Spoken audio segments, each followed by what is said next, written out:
When I say architecture in New York City, what do you think about? The office towers rising towards the skies, big, blocky, monolithic. The new super slender glass giants casting mile-long shadows on Central Park. Or is it the Empire State Building, the Flatiron, or the Freedom Tower? All iconic in countless postcards and Instagrams. However, there's so much more to architecture in New York City than landmark buildings like the Flatiron right over here. Let's take a journey through a selection of 8 most interesting, unique, maybe even beautiful styles, examples of architecture here in New York City. I'm Ariel with Urbanist, and let's go. 455 Central Park. A castle along Central Park, built like a French chateau with 5 turrets that perfectly contain circular rooms of 40 feet in diameter, a giant smokestack, arch windows, and a grand entrance. But this was never a mansion for a black suit with a white cravat dressed New York aristocrat. This was originally built by Charles Haight in 1887 as America's first ever cancer hospital. Its luxurious design was meant to lure in wealthy patrons to keep the hospital afloat. At first, it worked, gaining the patronage of industrialists such as John Jacob Astor III. The perfectly circular turrets were built because at the time, the medical field believed that corners and uneven ventilation could harbor disease. Also at the time, they weren't sure if cancer was contagious. However, under the billowing smokestack that was used to burn bodies of the deceased, the French chateau along Central Park West started feeling more like a French prison and gained the nickname the Bastille. The hospital struggled to keep running, and in 1939 the location was shut down. But in New York City, no overly extravagant Gilded Age building stays vacant for too long. In 2005, the former New York City Cancer Hospital became the condominiums at 455 Central Park West, with units selling for more than $7 million.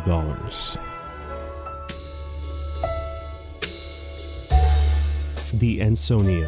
No, we are not in Paris. When the Ansonia opened in 1904, it was the largest hotel in the world. Located on Broadway and 73rd Street. Designed by Paul E.M. Du Bois, this is a Beaux-Arts building, which is a school of architecture that started in the École des Beaux-Arts in Paris and came into prominence during America's Gilded Age, when wealth was flooding the nation after the Civil War. With the country generating more millionaires than ever before, followed extravagance in every facet of public life, especially in the architecture. 3,000 rooms, giant bay windows facing the growing skyline, a mansard roof, round corner towers, and demonic beings sculpted onto the facade, providing protection for some of the most notable figures in history. People like Babe Ruth, opera singer Enrico Caruso, and Igor Stravinsky have called the Ansonia home. In the late 1970s, as New York City experienced economic collapse, the hotel turned into an infamous Plato's Retreat, a swinger sex club known for orgies and cocaine-fueled dance parties.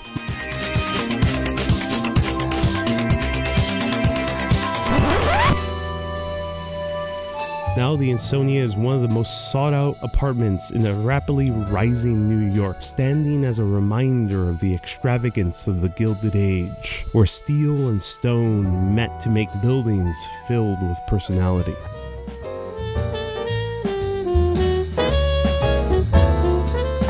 Hearst Tower. In New York City, the classical and modern coexist together, standing side by side, making this city feel vibrant, both with a long history and a bright future ahead. Unlike many of the famous cities in Europe, which are frozen in time, New York City is still growing and pushing the envelope with architecture. However, the Hearst Tower, located at 57th Street and 8th Avenue, combines the old with the new. The first 6 floors were commissioned by William Randolph Hearst, a ruthless media publisher who served as the main inspiration for Citizen Kane. Built in 1928 and designed by Joseph Urban, the cast stone facade was meant to be the base of a skyscraper. However, the Great Depression put a stop to those plans.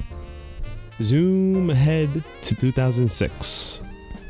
Renowned British architect Norman Foster hollows out this landmark building and constructs the first certified LEED Gold high-rise building in New York City. 46 stories tall, this building has an uncommon triangular framing pattern, also known as a diagrid, which has 20% less steel than the normal structure. The corners of this building allow for maximum natural light to stream in. The Hearst Tower is now headquarters for Hearst Media, with more than 2,000 employees occupying its offices. The old married with the new. What a wonderful combination. Alright, these buildings aren't for everyone, fair warning. However, they're made by one of the most famous architects in American history who just passed away a few months ago. His name is I.M. Pei, and these are the brutalist style silver towers, which I think always look better in black and white.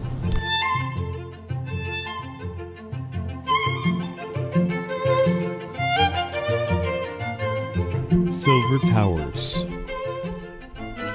Located in Greenwich Village, I.M. Pei and James Ingo Freed built these three 30-story towers in 1967, with the sculpture in the courtyard called Bust of Sylvette, created by Carl Nessejar and Pablo Picasso. This type of architecture is called brutalism.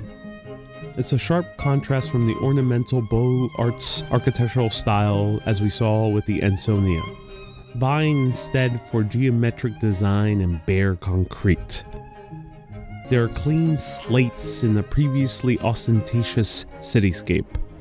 Raw, honest, and did I mention beautiful in black and white? Especially when the sunlight hits directly upon the windows that are deeply recessed into the load-bearing grids of 4 and 8 bays on alternating sides of each tower, all surrounded by a 22-foot wide blank concrete sheer wall. The towers were positioned in a way to maximize views of the surrounding skyline and to be away from the surrounding streets in order to reduce noise. However, an equally controversial building of a very different style is only a 20-minute walk away to the West Village. Palazzo Chupi. In 1987, artist Julian Schnabel was introduced to a 3-story building in the far West Village, which was originally built as horse stables. He immediately fell in love and purchased it for $2.2 million. However, in 2005, Schnabel started construction on turning this former horse stables into a Venetian palazzo. He kept going higher and higher until reaching 5 grand palazzos donned in a bold pink color. Many members of the community protested this construction.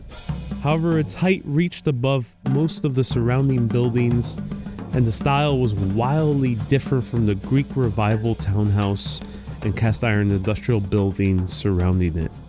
Nonetheless, the Palazzo Chupi was completed, named after the pet name Julius Schnabel had for his wife, based on the Spanish lollipops Chupa Chups. Today, the palazzos go for anywhere between $15 to $32 million.